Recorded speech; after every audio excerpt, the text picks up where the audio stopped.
Oh, my Fallout meme is Yeah, I meme like of the this week. one. Hell yeah. What would your environmental storytelling be? What would you be doing? I think I would just inexplicably be sat the wrong way on the toilet. Like straddling it. Yeah, yeah. And Yeah. then so like, travelers in future times, they'll be like, "Oh, is this what that was for?" And then I'll have inspired a whole future post-apocalypse generation of Yeah. people to use toilets the wrong way. Just something really confusing, just that no one Yeah. understands. I would run to the bathroom. I would take my clothes off, and I would put the t-shirt I was wearing over the top basin, and my trousers like resting on the lid. So like the toilet is like dressed, and then Yeah. I would like sit down in front of it because the third picture and the second picture show that clothes should survive. Clothes survive, yeah. Clothes Yeah, that's survive. the rules. That's Fallout No, rules. don't. Clothes get burned onto your skin in radiation. This is less fun. What skin? They're skeletons, Sam. There is no skin. Yeah. I won't have you ruin this for me because that's my plan. It's been his dream for all of 30 seconds now. And the idea is, right, there's no like logic behind it. I just want people to see it and be like, what the fuck why is this skeleton sitting cross-legged looking at a toilet that's wearing its clothes? Well, that's all you want is you want the guy who comes to raid your house for tins of beans. You want him to just see this and just be like, what? And then, think about that, and then you live on, right? You're immortal. What if like everybody had the same idea? So every single bathroom has some weird stuff going on in the toilet. That'd be so cool. That would keep you going in the apocalypse. Walking around seeing a bunch of weird shit in every single house. Like, what weird things going on in here? Do they have? Is it one guy that does all the Fallout toilets? Oh, I hope so. Do you think they have the toilet story guy? Yeah. He doesn't do anything else. He just arranges skeletons in bathrooms in Fallout. It's Tim the Toilet Man. He works at Bethesda and he sorts out all the toilets in Fallout. It's Todd Howard himself. Todd Howard himself. Someone walks over to an artist's desk and they're like, "Yo, you didn't do a bathroom, did you?" Todd's gonna be fucking pissed. He's gonna be if you're messing with this. Don't mess with Todd's bathrooms. Yeah, Jesus. Don't mess with his toilet storytelling. He's gonna be absolutely furious. Are you still playing DBD, Sam, or can we start yet? My game's ended. Did you win? Nah, I couldn't find out. Oh no. He's gonna be miserable all podcast. Yeah. I've lost my DVD game. Let's get this started then. Hello everybody, welcome back to the Game FourCast, our weekly gaming podcast where we get together and we chat about what we've been playing and the new news stories for the week. My name is Josh, aka BottlerWorks, and I'm here with Olive Meister Will. Hello everybody. And Sammeh. Hello. Right, so what have you been playing this week, Will? Hop in, kid. There's a new Survivor like, and I've been playing it. This is I've seen this been shared a little bit, but it hasn't hit it's not like Vampire Survivors level of popular not yet, but it could be because this is Halls of Torment, which is Vampire Survivors except Diablo 2 or Diablo 1, 2-ish. You don't sound sure yourself. Oh my god, it's so Diablo. That's crazy. And it's your pretty standard Survivor-like affair. You kill things, they drop gems, you pick up the gems, you level up, you get new abilities. The way it differs, you progress, you survive as long as possible. There's an end to every level, and you just unlock things. You complete like mini achievements or quests, and you just get more stuff, like more characters, more abilities, more items and stuff. Yeah. And it's just that little loop again. The difference here is it's more of a twin stick. It's not things don't automatically. You have your character has a main attack which you can aim. So the first character is like a barbarian, and he has a little cone sword swing in front of him. You get an archer which just shoots arrows as they do. And then the upgrades are divided between things that affect. You'll have like a choice between like you do more damage overall, or you do more damage plus, but only with your main attack, your main weapon. Oh, okay. Or you can upgrade the various weapons and items you find along the way, because it's like similar to the Vampire Survivors. Pick up weapons, and then by the end of it, you're like a bullet hell. Yeah, you've got boss. your full build. Yeah, and you're just spamming shit all over the screen and blowing everything up. So there's that. There's also a kind of very light Diablo-ish loot system where your guy has slots, like 2 like gloves, boots, chest piece, trinkets, things like that. Yeah, got a picture of it here.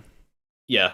It looks unabashedly like Diablo. For people that are like audio listeners and cannot see it, it looks exactly like Diablo. Almost like as shameless as Vampire Survivors was to Castlevania. This is like the same. It literally is, yeah.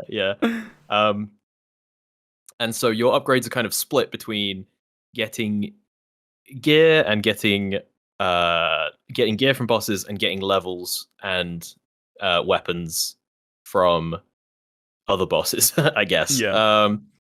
And that's kind of it. There's a couple of like fun intricacies where it's you get more active quests in this than you do in Vampire Survivors. Yeah. At least in the early game, like pretty early on, the second level you go to has a guy and he's like, "Hey, I'm stuck in a cage. If you find the key, can you free me?" And you come back and free him. And then he becomes a vendor in the overworld. Yeah, I like that kind. I think like Vampire Survivors was most interesting when it was doing weird things outside of the main gameplay loop, like go here, find a character. This character now offers a weapon or this, or I like that kind of meta progression kind of stuff. Yeah. And this one thing that this has, which I really like, is I was going to make a joke about like, what if I told you this was kind of an extraction game, an extraction Shut shooter? up. Because the gear you're getting, you get an upgrade pretty early on, or you unlock a guy pretty early on who he stood next to a well, and in every level from then on, once you unlock him, there is like his well, the bucket travels past this level of the lair that you're in, whatever it's called.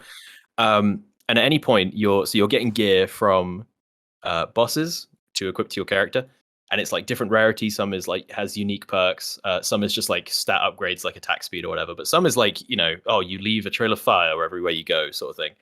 And at any point you can, once per run, you can run over to the well and put an item that you have equipped. You can basically sacrifice it. And he'll winch it up, and then from then on, it's unlocked for all future characters. And you can make gear loadouts and things. So it's not.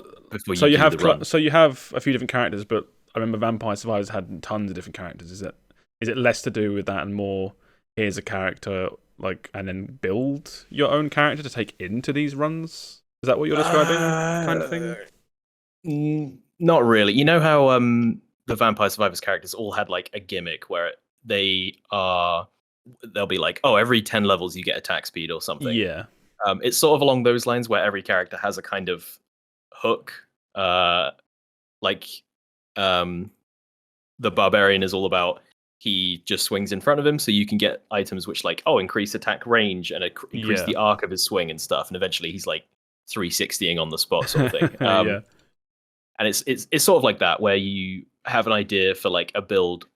You're tweaking an existing character and you're not making like your own character. Okay, yeah. I remember that in Vampire Survivors, you have like a weapon you start with in that, but it was kind of like a blank slate, more or less, every single time. Like you could always get generally what you wanted, regardless of who you chose in Vampire Survivors. It's kind of no, I'd say it's like it's more restricted than that. Like all the characters have their main weapon, and you can't. As far as I've only played 4 or 5. I've only played 90 hours already. I've only played like 4 or 5 hours.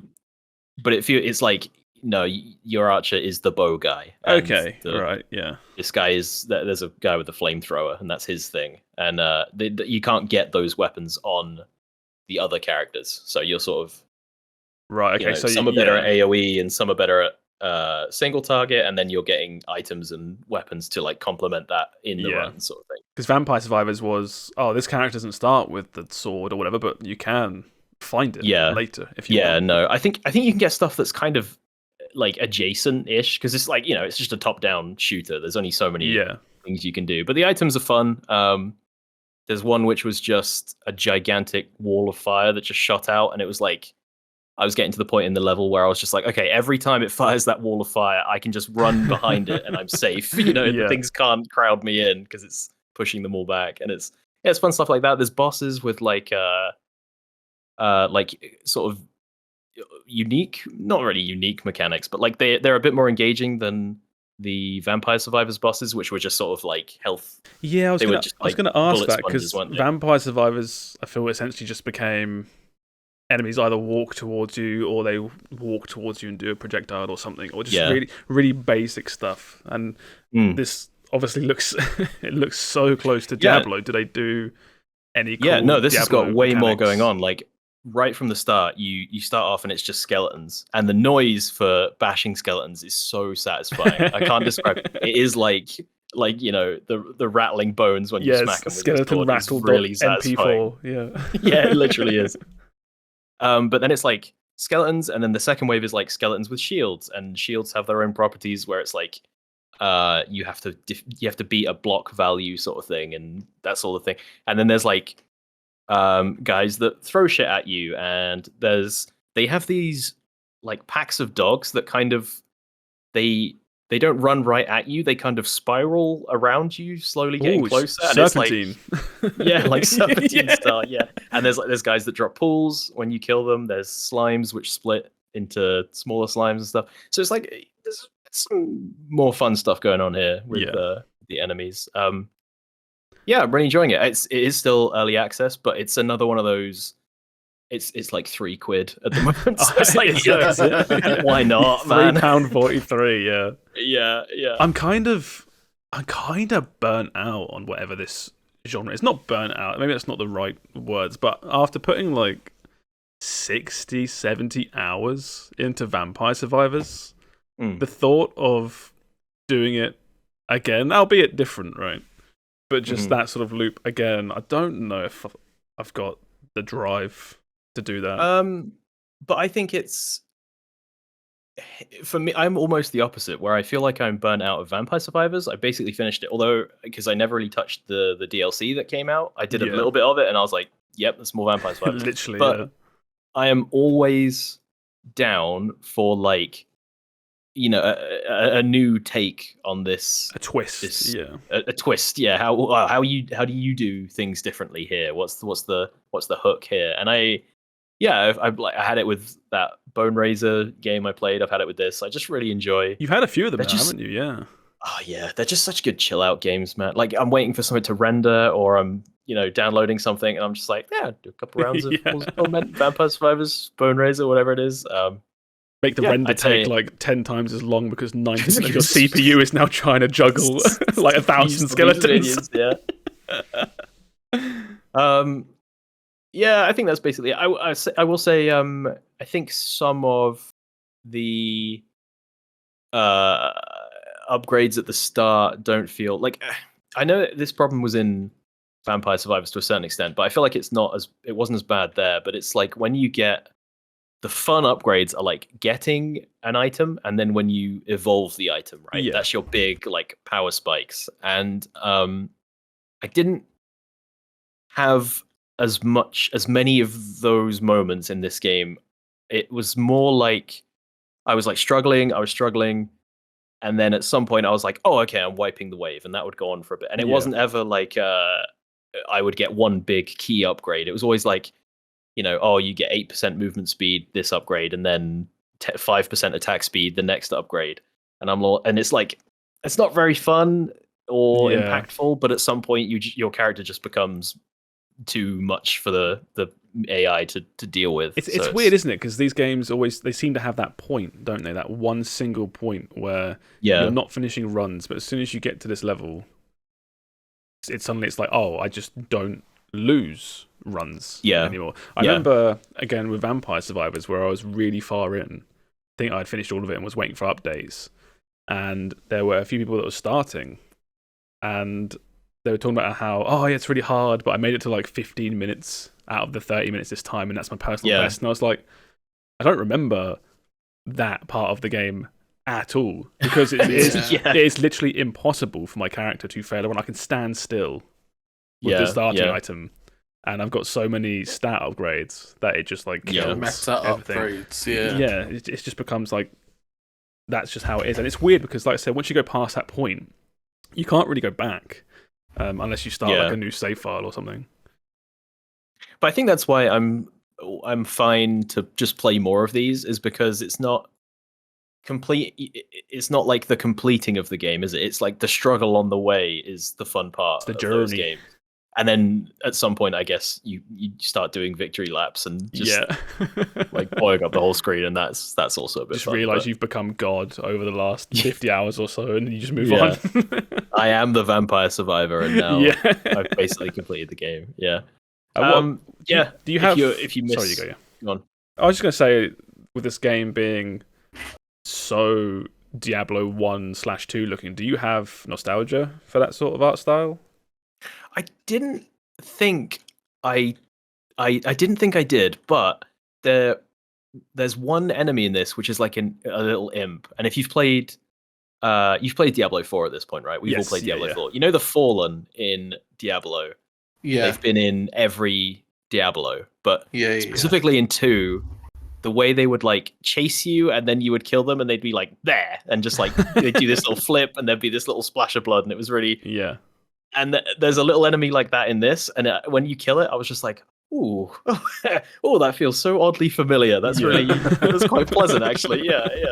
So I didn't really think I had a nostalgia for like Diablo 2's aesthetic, but I think maybe I kind of do, actually. Yeah. It's a really specific like time period, I feel. Yeah. It's like that Diablo 1, Diablo 2, StarCraft Brood War. Yeah. Kind of isometric sort of 3D render, but still sprites. Look, if that makes sense. It's like they've made a 3D model, but then made a sprite out of that. Yeah. I guess it's like, I was thinking, like, I guess that's not a very easy art style to emulate and make look look good or look compelling that you want to jump in. It's tricky, isn't it? Because it's like it's sprite work made off of a 3D model, but the 3D model is also a relic of the same time period because they only had certain rendering capability. If any of that makes sense. It's like I think of the original Donkey Kong Country and things like that, where it's sprites made out of a 3D model of Donkey Kong, but that's a 3D model made back in fucking God knows like how long ago, like 30 years ago, whatever, 35 years. Yeah. So it's like there's a certain like crunchiness to all this art. That I can't imagine how hard it must be to replicate and not just be like, oh, this looks like shit. Or like, to the game's merit, this game looks like it is straight out of that time period of Diablo 1, Diablo 2. Straight down to like all the UI and stuff is the big chunky like PC buttons and things like that. It's It is quite jarring when you boot it up for the first time, and it's like a full third of your screen is dedicated to you can see it in the screenshots, but like a full third is dedicated to this insanely intricate XP bar that's just fills up the left hand side of your screen. And it's just like that's such of its era. It's like if you go back and play any old PC games, because obviously the resolutions were so much lower back then, the buttons are so much bigger and like text is so much larger and things like that. And then you play it now at like 1080p or 4K, and it's like, oh my god, this XP bar on the left hand side has like so many pixels dedicated just to this like XP bar. It's so it could have been a tiny 2-pixel line across the bottom of my screen. That's not big, but no, they dedicated a whole portion of the screen. I love it. I love it so much. Yeah. It sounds like you're enjoying it though. Sounds good. I want to go play it right now. I would be playing it right see now. you later. Yeah. Are you playing anything else this week? Or? Mine and Aaron's V Rising Odyssey is ongoing. yeah. We're just hitting the new stuff now, and it's good. It's fun. It's funny how they've remixed some bits of it to be like, we'll be like, oh, we have to go here next, and then there'll be something slightly different. There's like a a mechanic. I don't remember, but there's a late game mechanic where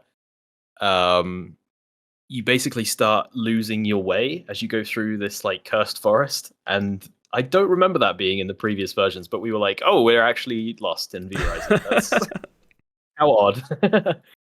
So yeah, V Rising update it's still fun. Does your castle have 2 floors?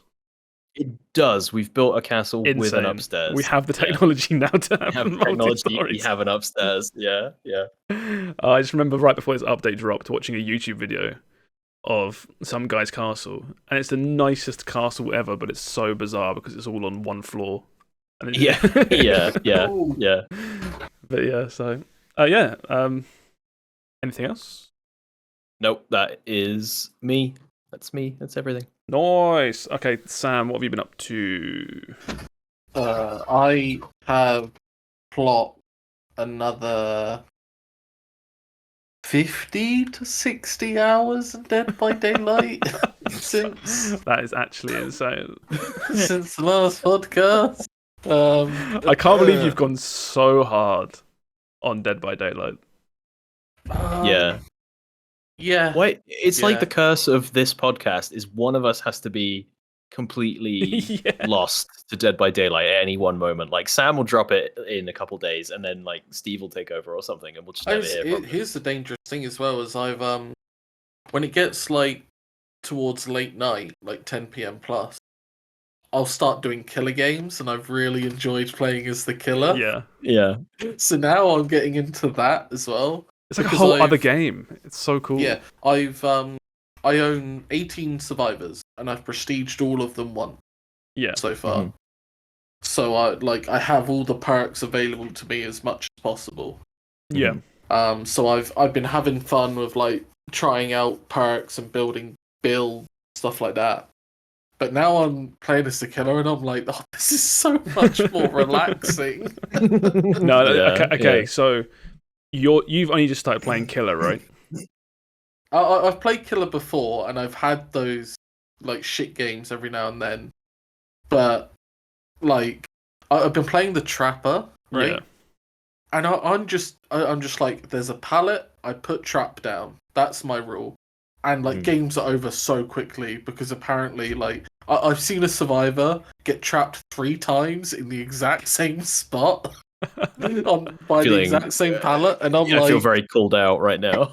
I'm like, you at some point, lad, you've got to learn to just like not like people just don't adapt. Whereas now that I play killer, I play survivor completely differently. Yeah, it's the best way to get good at either side is to play both sides, if that makes sense. Even if you're like, I'm a survivor main, I'm a killer main, it's good to hop over the fence and get an understanding of how things actually work. I always thought the perk sprint burst was a little bit weird because I like to sprint around everywhere. Yeah. Mm-hmm. And then it wasn't until I played killer and I'd be like in the middle of the map and I just see red scratch marks everywhere because people are just sprinting around. Yeah. And like I'm always chasing someone because no one is trying to be stealthy or take their time. Everyone's just trying to get from A to B as soon as possible. So it's cool, I found someone, I down them. Oh, cool, there's red scratch marks on the opposite side of the map, but I can see them so vibrantly. People are just sprinting everywhere. So I'm like, oh, when I play Survivor, I need to not sprint everywhere. It's really obvious. See, mine was the other way around. I like playing Killer. I now play Survivor a lot looser.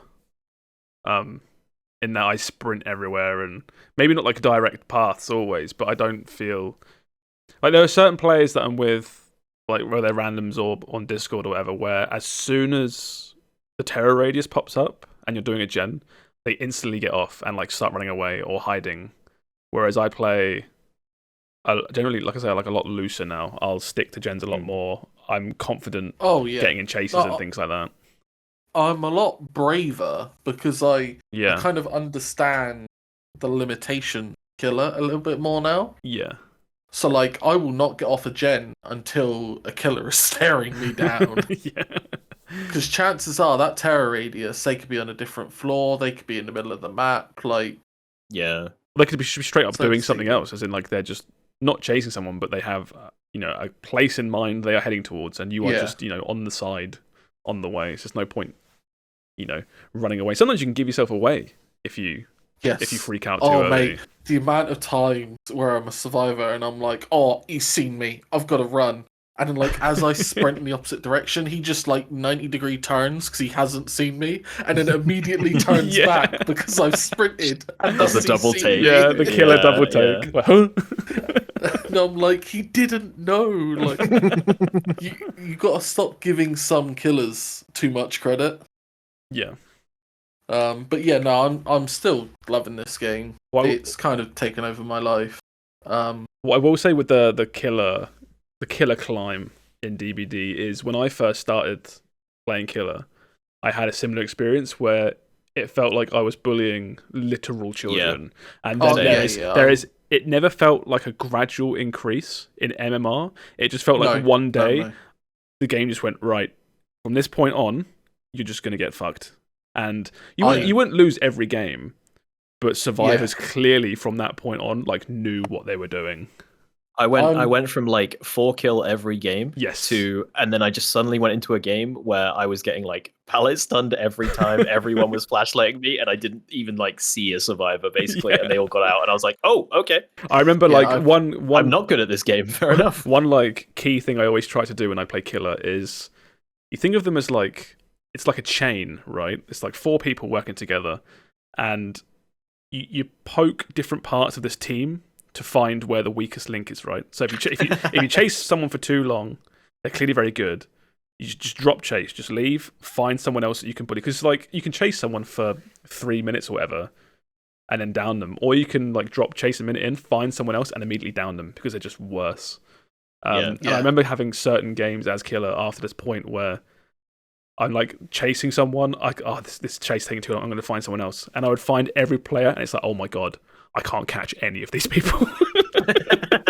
I don't know what to do. I had one game, it's like my 3rd game as killer, and I got 1 hook, and then everyone escaped. Like they got like literally everyone I went for had like just had all the right exhaustion perks at all the right time. Like I remember there was this one loop on it. I really didn't like the map either. It had like tents and like plastic. Oh, I know the one. Fake people. Yeah, I can't remember what map that is, but that's like the one that was reworked for the Skull Merchant. That's one of the newer maps. Right. That map, like this guy just looped me, and I just could not catch him. And by the time I realised it was too late, 4 gens were done. But like, I think that comes with being killer, though. Sometimes you just got to identify, this is going to take too long, I need to leave now. Yeah. That is something I've always wondered is, the game is cat and mouse, basically. It's just a big game of tag. Yeah. And the killer is always slightly faster than the survivors. But are there... the way survivors deal with it is vaulting through windows, dropping pallets in front of you and stuff like that. Are there technically loops which you cannot catch the guy if he's memorized, because the maps are randomly generated, right? Yeah. So if he's memorized it correctly or he's figured it out or something, are there loops people can run you around? I don't think actually cannot chase. I'm pretty sure in a straight line the killer will always catch you eventually. But the idea is that in theory that's possible on certain things, but I think the fact that if you vault through a window 3 times, it blocks the window. So that's one of the things to stop that from happening. Because in theory, a survivor can run around, hop a window, and then keep playing that. until you can never catch them. But it's things like the fact that pallets are breakable, the fact that windows get blocked. In theory, you should be able to catch any survivor. Obviously, perks and things can change certain scenarios, but in a game of and just also honest you can DVD, try and dupe as well. Yeah. Because pallets are just ultimately like a resource, right? It's the idea of survivors have this resource to delay the killer, to give themselves more time in the map to allow them to do their own objective. And it's like eventually when that resource runs out, the survivor should just get caught. It's not always that easy, obviously, because the reason plus there's some killers that don't care about pallets. Yeah, like the amount of nemesis I've seen where it's like, oh, you dropped a pallet or a huntress, and they're like, just gonna hit you with my ranged attack. Like, it doesn't matter. But that's where a lot of fun from DBD for me comes from. Is the skill ceiling is really high because there's so many levels of complexity, right? Like the thing with Huntress, where if I drop a pallet in front of Huntress, she can prime an axe and then throw it and hit me. But then there's that, and now there's that additional mind game of when I'm against a Huntress and I run for a pallet, I run straight through it. I don't drop it because she primes an axe ready to hit me, but I'm not delayed because the pallet's not dropped, and then I get away, and that's really interesting. That's really cool. And then you get additional stuff where sometimes I won't drop it, thinking she'll prime. She doesn't prime because she's seen through my double layer of mind games, and then she does. It's stuff like that makes this game really interesting. Yeah. I will say though, it still does stray into the you said there's infinite depth, but I think some of that comes from the absolute wall of knowledge that you run into as soon as you start playing, because everyone's running different perks that do different things, and you'll be like, because I did this when I played Killer, and now we've been playing Survivor as a 4, and you'll be playing, you'll be like, oh, let's go on a chase, and then some guy will insta down you, and I'll be like, well, why did that happen? Yeah. One of you will be like, oh, he has blah blah. He did 2 360s in a row and tapped his head, and now he can down you in one hit. It's like And I feel like some of that is still way too much in this game. It's kind of ridiculous. I think the game would benefit from some kind of, I understand they have to release new perks with every character because that's the main, besides the license, that's the main draw of new characters and killers, is that all these new perks and things they come with. But I think the game would benefit from some kind of less new, and start focusing on old and changing and balancing old ones to make them more interesting. Maybe like how I think at a certain point, I can't remember when, but Rainbow Six Siege changed from I think 2 characters a season to 1 or something, with the idea of balancing maps and pre-existing characters. I think this would greatly benefit from something like that. But again, it just feels like too much stuff. I mean, the current patch, they're completely changing Onryo. Yeah, that's what not completely changing, but they are reworking how she plays. The concept is still the same. Yeah, that's great. But they're also about to add Nicolas Cage with 3 brand new, very fun, but 3 more perks onto the pile of 60 or something at this point. 60 or 70, and you have to. It's like it's in a weird spot where it's like a paid for game, and it kind of, you could argue this game is kind of pay to win, because there are some perks which are, you've seen tier rankings and stuff, but there are some perks where it's like, you can grind to get this. It's like always on just technically the correct side of pay to win, where it's like, well, you can always just earn this in game, but it will take you a long time, and you could just pay a $5 instead and get the best perks right off the bat. It got to a point with me where I think I just accepted that, because I was playing it so much and I was enjoying it, I'm just gonna buy all the DLC and treat it like a full. I think it costs £60 or something for all the DLC. I buy it and that's it. Basically, I have the game. I do think though that they are obviously incredibly important, and they change the way the game plays. Yeah, but you can just play perkless and be fine most of the time. Yeah. I played Killer. I probably played about 20 to 30 games as Wraith with no perk. because I wasn't leveling up killers, so I only had one perk slot and they were yellows, so I didn't bother taking one. But I don't think Will is arguing that it's impossible to win. He's just saying there is a clear advantage if you take top tier perks, which there absolutely is. Yeah, and my point was there's so many at this point which are like top, maybe not top tier, but like you said, there's like 90, 70, 90 perks, whatever, and it's like if you want to earn all of those to try builds. Yes, okay, that I agree with. But there is also that bit where once you've played enough games, you will instantly recognize perks. Like, I'm pretty sure all of us know Corrupted Intervention. Yeah, there's a handful of that, that you just know, don't you? And it's like, that's true. That will just come to you with time. So it's like when you look at it from a new player's perspective, they don't really also need the best perks from the get-go. I do fully concede that there are so many and it takes ages to get them all. But, yeah, I don't know. It does... To me, and I love this game, I really do like this game, but this game does kind of feel to me, despite it having the entrance fee price, which isn't much, but it does have an entrance fee, it should probably be free to play. I'm not sure if it's to stop bots or something, or like hackers and cheaters or whatever. Yeah, an entry fee price is a good way of stopping bots. Yes, absolutely. Yeah.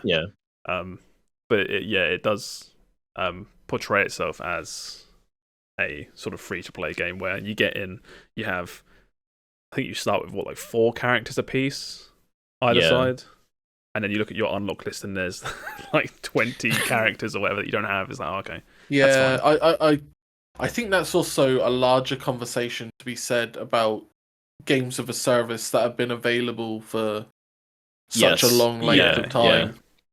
It's like you say with Rainbow Six Siege, they used to only get, was it 4 characters, 4 attackers, or 6 attackers, 6 defenders when you started the game? It wasn't many. And then they've been through so many iterations. It was like you used to be able to earn a bunch of the base ones for currency, right? Really and cheaply. I remember that.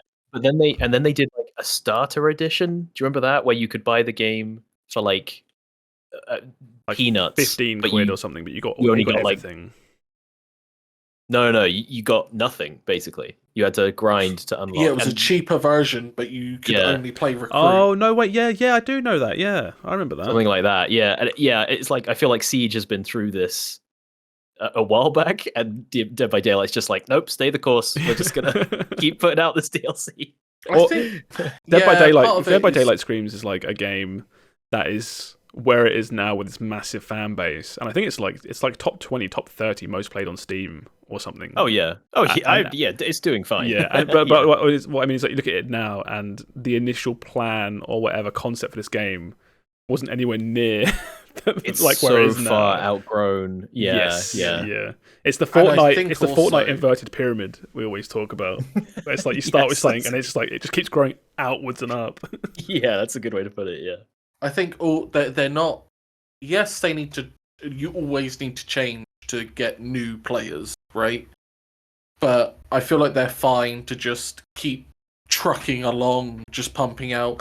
They tend to pump out quite cheap DLC, all things considered. Yeah, if it's an original license, as in something that they make themselves, so an original killer, an original survivor, it's normally like £5-6 for both characters, and it's the licensed ones that tend to cost a little bit more, like when it's your because it's Freddy or your Nick Cage. I get that, because you have to pay people to use these characters. Like that's fine. Yeah. I accept that. I pay a little bit more. I get to be Nicolas Cage running around Dead by Daylight. That's fine. Whatever. I just it's one of those things where I don't know the perfect answer, because games as a service, I know part of me is like, should that style of game even exist? Is it healthy for it to exist? You know? But that's too deep, and I don't know if I care enough. It's a really long discussion. I can't remember who I was talking to the other day, where it was, I think, was it on the podcast? I can't remember anymore. It's about how that game shut down. Was it the Cycle Frontier? And it's just like, are certain games as a service genres becoming actually unapproachable for a new game? Because what already exists is so polished, such a big player base. It's so well established. Why would you play something new when you can play Warzone or Tarkov or... Yes. And another thing I would like to add to that is, I've only thought about this recently, but do you remember like 5-10 years ago, like free to play was the way to make games? Yeah. And now I'm trying to think, like, a free to play game comes out and people will play it, but the more I think about it, the more I'm like, most games coming out nowadays you actually have to pay for again. I was thinking about that as well, actually, and I feel like when a game is free to play live service, like Josh said, it's so easy to try it out and then drop it and go back to the game you have already invested money or time or whatever in. So it's like if a game comes out and you have to pay for it, that you're already like, you have some amount of investment in it already. Yes, you know what I mean? It's not as easy to just drop and go back to Warzone, Fortnite, whatever it is that you were already playing. So pay barrier entry is a questionable good thing, but oh, this is so weird. Honestly, I don't know, because at the same time, obviously, you're going to attract so much less people by charging instead of being free to play. But I don't know. I don't think there's a right answer. I think you have to make a really one good that game. Comes to mind Step is one. Honkai, right? Honkai was free, had fuck ton of players, and I'm sure that like they were so big anyway that it's doing fine. I'm certain Honkai is doing fine. Literal billions. We were going through a period where it felt like every game was free to play, games as a service. Yeah, it doesn't get boring. It gets exhausting. Where it's like, oh, here's another thing that is going to try to grab me by the ankles and be like, please don't go. Battle Pass, premium track. Oh God. Yeah.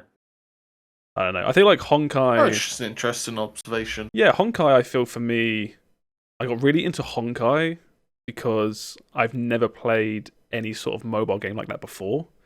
So I don't have any other kind of investment in any other type of game like that. Whereas now, because I've played Star Rail, anything that would come out similar, anime, gacha, RPG, even if it's like really, really good, right? I'd be like, well, I've already put in like 100 hours into Star Rail. I don't really want to do it again, so I'm just not gonna.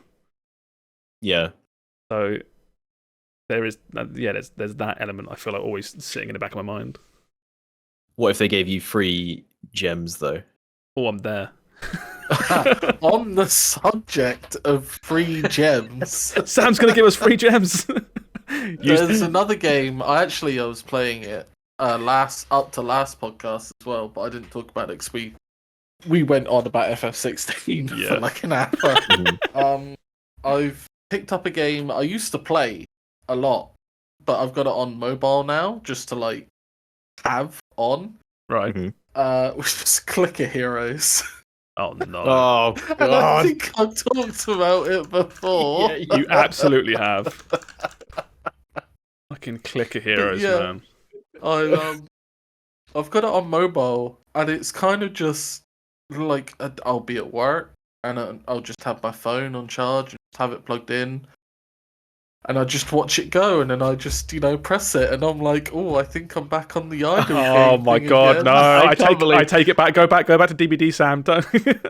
I can't believe it's like, for months now we've talked about how insane this year is for video game releases, and here we are talking about another Vampire Survivors, Dead by Daylight, and Clicker Heroes, an idle game. Oh God! Everyone knows what Clicker Heroes is. It's literally in the name. You click on a monster and it dies, and then you level up, and then you click. But if you watch ads, you get free gems, and with your gems, you can buy auto clickers. So I don't have to click anything. You're not even playing. The game literally runs itself. I have. This is madness. We need an intervention or something. There's I can't remember which one it is, but I have a random like idle game installed on my phone that I haven't opened in I think now about a year, And I can only imagine that the payoff if I open that one day, where it's like, you've been idle for a year. Here's Passively all this shit. accumulating wealth. Yeah. I'm just never going to open it. You'll open that app and it'll be like you own the company now that runs that made that game. Welcome back, my lord.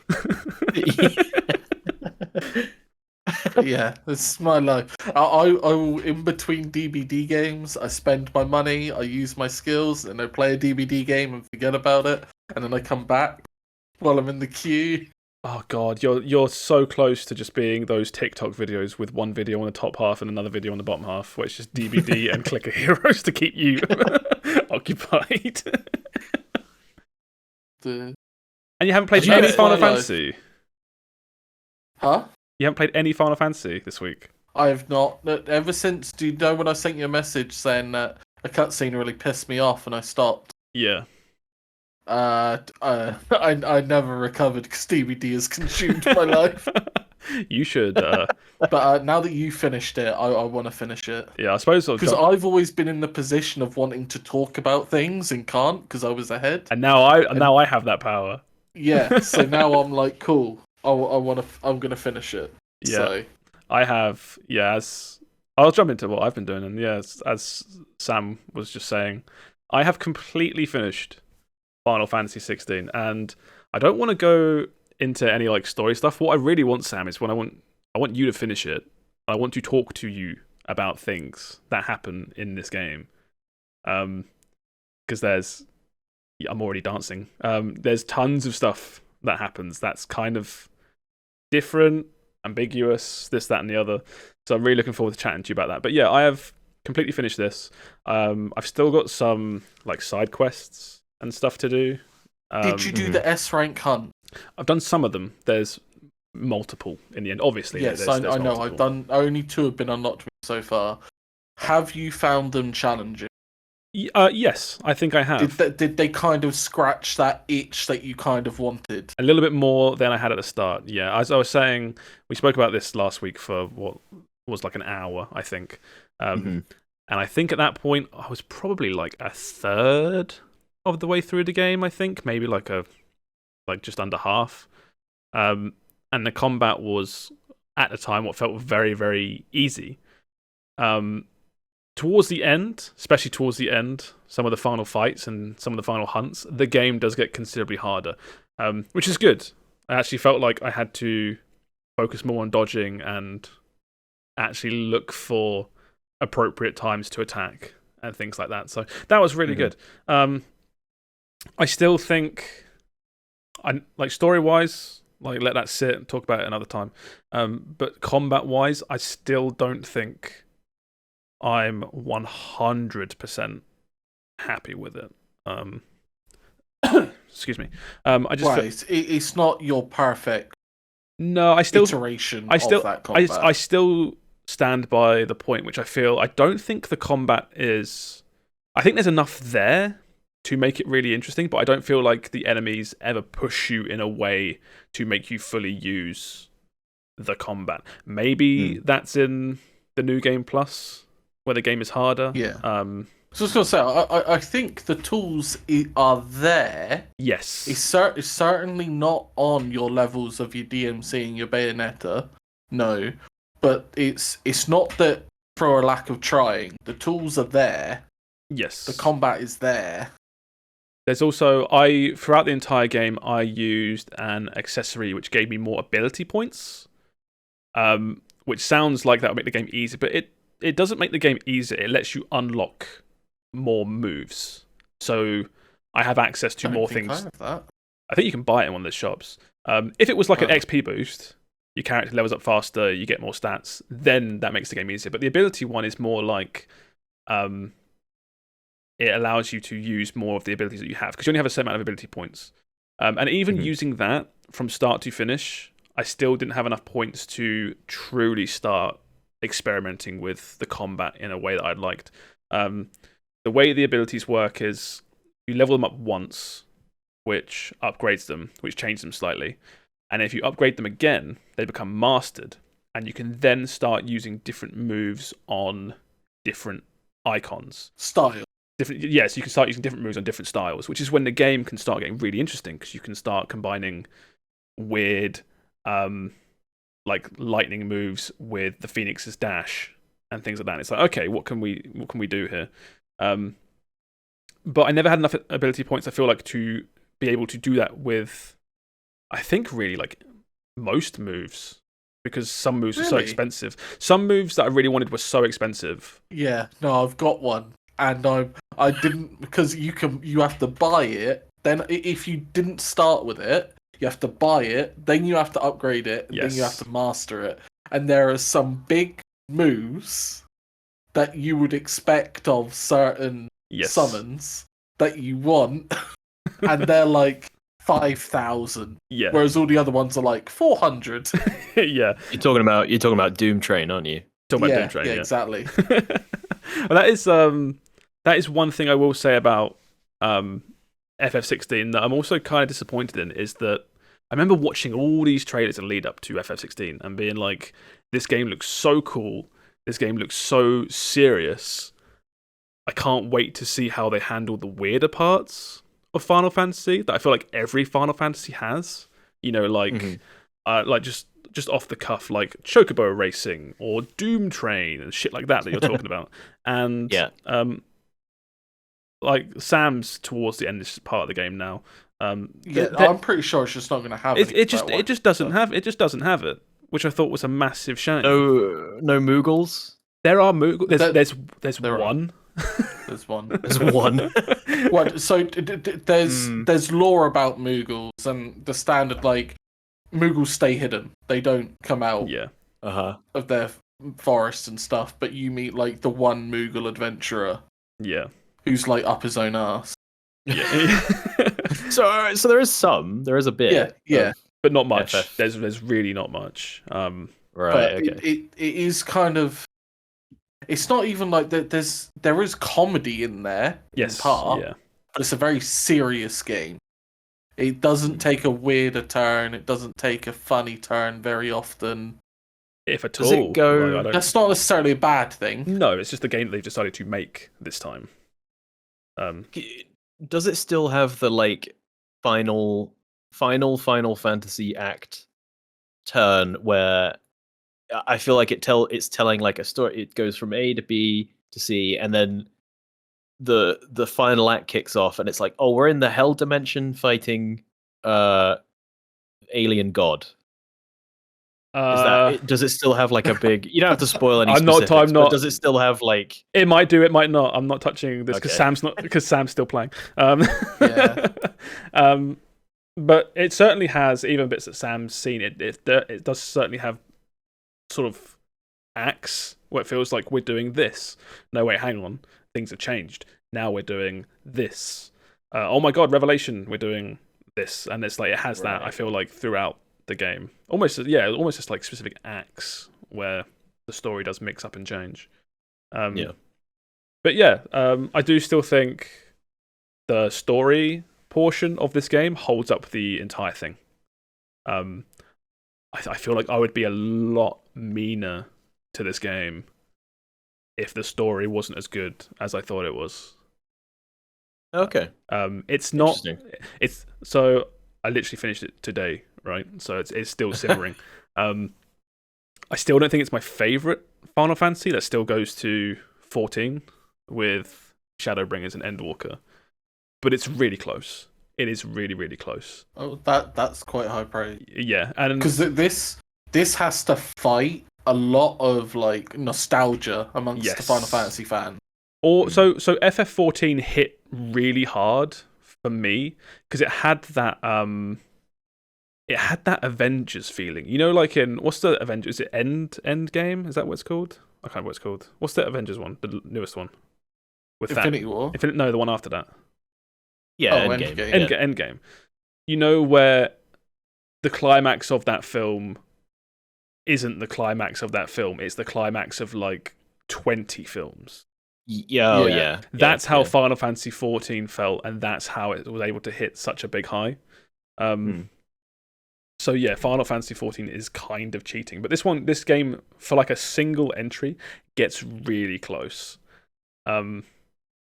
The only other thing I'll say is it is like another sort of hit against this, despite how much I love it. Is it's made by, what's it called, Sam? Is it like Business Unit 3 or something? The people that make, Not a clue. it's just the people that make Final Fantasy 14 and now 16, Yoshi P's group. It's like a really weird developer name. It's like Business Unit 3 or something. Developer Unit 3. You can tell that they've kind of done nothing but make Final Fantasy 14 for years and years, because this game is secretly Final Fantasy 14 in disguise. It feels like when you look at what this is, you take a step back. The design, the story, the way the pacing of everything is, it feels like a Final Fantasy 14 expansion.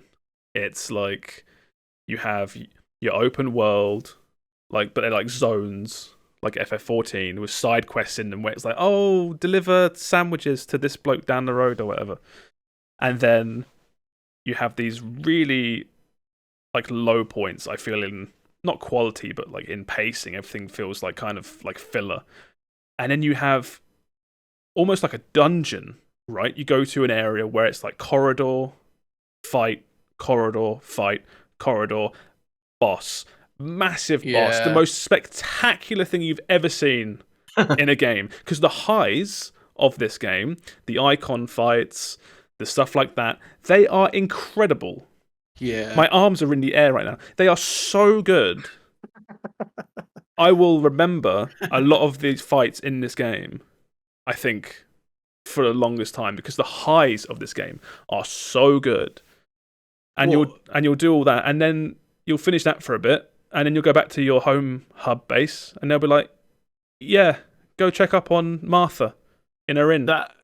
That's so funny you say that, though, because like the biggest problem I had with Final Fantasy 14, the MMO, is it's a fucking terrible MMO. Like, yeah, it actively pushes you away from playing with other people because it wants to be a single player game so hard. Yeah. Like when you have to kick people out of your party so you can do a story mission, it's like, come on, man. So it's like, it's funny you say that because it's almost the opposite. I feel like the one thing I do look back on is that I love the story of this, but I feel the pacing is really not great. And I get that you can't have nothing but highs, right? You can't have a constant like bam, bam, bam, bam, amazing stuff every 2 seconds, because you need time to think and stuff, right?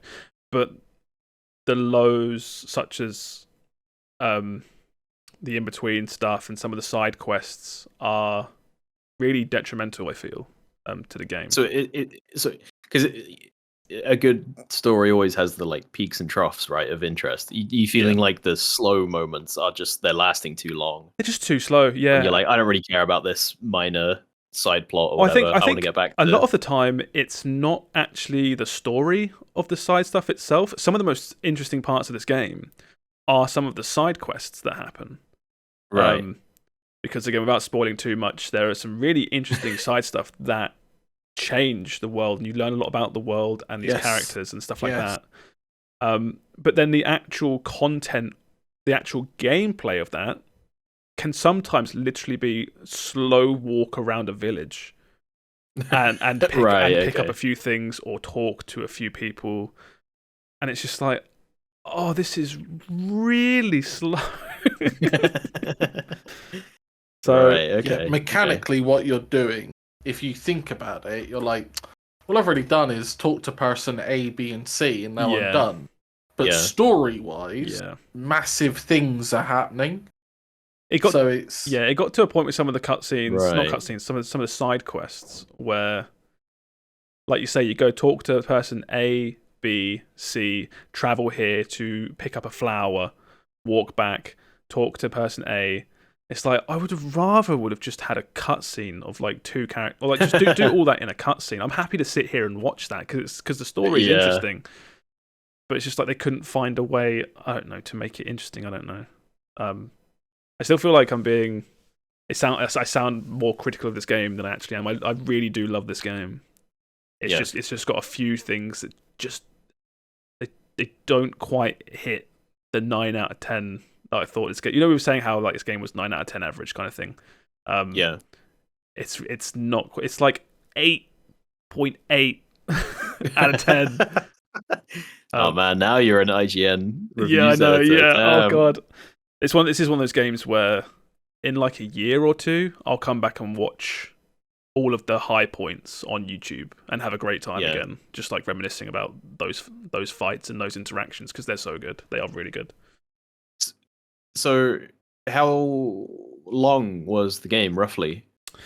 I didn't get. If you had to ballpark it. I didn't get a final playtime. I think it must have been around like 40, 50, I think. Yeah. That's my gut. Yeah. As I said, there's still other stuff to do. Like I have more stuff to do. I lost a bit of motivation to do some of it when I found out that the platinum trophy, which I know, achievement hunting is stupid, but I found out the platinum trophy is locked behind a whole brand new playthrough, which I was kind of like, Oh, yeah, fair enough. Not gonna do. Yeah, I had in my mind, I was like, I'm going to do all the side quests and upgrade my gear, and that will hopefully be enough, and it's not. But I'll do as much as I can without doing a brand new playthrough. Yeah, please, games, don't force a second playthrough on people. If they want to play through again, they will. Yeah. But, like, don't force it on people. So I won't get... You don't think? Not even for achievements? It's tricky. Because Not the platinum, at the very least. No. I think you can have trophies separate from the platinum, I think. That don't count towards it. But either way, yeah. I'll do... at the very least, I'll finish all the side quests and the hunts. But I won't do all the crazy shit, like get every weapon upgraded and stuff like that. Like, nah. Yeah. Okay. But yeah, the hunts have been one of the best things, combat-wise, that game has. Yeah. Those two S rank hunts, I was like, yeah, I've got to try. They're a lot of fun as well. I think at the point you're at as well, Sam, you've you see your ability part has gaps, right? You haven't got all the abilities. What you mean, like on my tree? Yes, the icon on selection. My wheel, I'm missing 2. Okay, right, you're missing 2. Okay, yeah. Yeah, because they add some. I know cool exactly stuff. who fills them in. Yeah. But... It's very obvious what fills them in. But yeah, they add some really cool stuff to the combat as well, which I'm looking forward to talking to you about. So you should polish it up. You should finish it off. Yeah, no, I know. I need. Yeah. There is. Sorry, I guess does is this Final Fantasy moving forward? Then do you feel like this is because this feels like it's brought Final Fantasy back to some kind of relevancy? Do you think this is they're just going to say like, oh, sod it, just have FF, man. You're the only one that can. Well, I would 14 like guy. You're the only one that can make them. I appreciate like the bold, new, mature direction for Final Fantasy, but I think what Final Fantasy's been missing for a long time, which some of the older games didn't have, is just good writing and a good story. I know. I'm not just. That's not saying like FF7 and those ones are bad, but you know, like how no one's going to be raving about the story of Final Fantasy 13 and like FF12. Yeah. They're not bad. Before I get my head ripped off, they're not bad, but they're not going to go down in the annals. 13 was, but yeah, not going to go down the annals for amazing writing. Whereas I think if they think the writing was the only good thing about 12, but carry on. Oh, I like the gameplay of 12. I really like the gameplay. Anyway, I think just giving Final Fantasy enough time to like cook something up that's really good is just all I want for the series going forward. The only thing I worry about is I don't know, because every Final Fantasy has always been unique, basically, compared to the previous one, right? Yeah. It's not a sequel, although some of them do have sequels. They've always tried to switch up the system, you know? Yeah. You can see even in the older ones, they try to change how equipment or the battle system goes. Yeah. And I'm like, I want them to keep pushing boundaries, but I don't know what that boundary is anymore. Do you think we'll see? No spoilers. Do you think we'll see a 16.2? Is that possible? No spoilers. Josh, don't answer. Yeah. Sam? What do you think? From me, as far as I can tell, I don't think so. And if they did, I think it would be more of like a 10.2, which was kind of like a, hey, the world's been saved. This is how we're getting on afterwards. I feel it like would probably epilogue. be more like that rather than a Yeah. whole actual game. I can't. But maybe obviously Josh feels different. I after can't ending, but contribute to this at all. So yeah, but I don't think there'll be a sequel based on what I've seen so far. Right. Okay. They could probably do DLC, and it would be like the story of other people doing things as this is what happens when Clive went and did this. I feel like this is not a spoiler even for like Sam. I think there will be DLC because there is just straight up an icon missing out of all the main. Is bunch. it Doom Train? It's Doom Train. It was Doom Train all along, baby. Doom Train's coming to DLC. Right. I've been meaning to ask this. Right. Yeah. They say at the bloody start there's like the 8 icons. Yep. And I could only name 7. Well, there are 8, but one of those 8 isn't like the others. Well, there is a staple Final Fantasy summon / element that is just missing from the entire Odin. game. No. It's I'll just say it because you learn quite early on who the icons of the game are. Right, okay. For whatever reason in FF16, Leviathan is just completely gone and missing. Oh wow, really? And like Sam said, there's like lots of talk about 8. Eight Guardians icon. But you only actually know of 7. Yeah. They lent on Leviathan pretty hard in Final Fantasy 15, didn't they? Maybe they're like, oh, that's true. Let's give that guy a break. Leviathan in Final Fantasy history has always been the king of summon. DLC, 100%. So, don't know how it fits in, don't know how they'll do it, but yeah. We'll get our Leviathan. We'll get hashtag Good. Leviathan Gate. I sleep until Leviathan gets put back in Final Fantasy 16. Yeah. But yeah, it's like Sam said, but it's just like they talk about 8 Guardians, and they keep showing you UI with like 7, and they talk about 7. I'm like, but you said 8.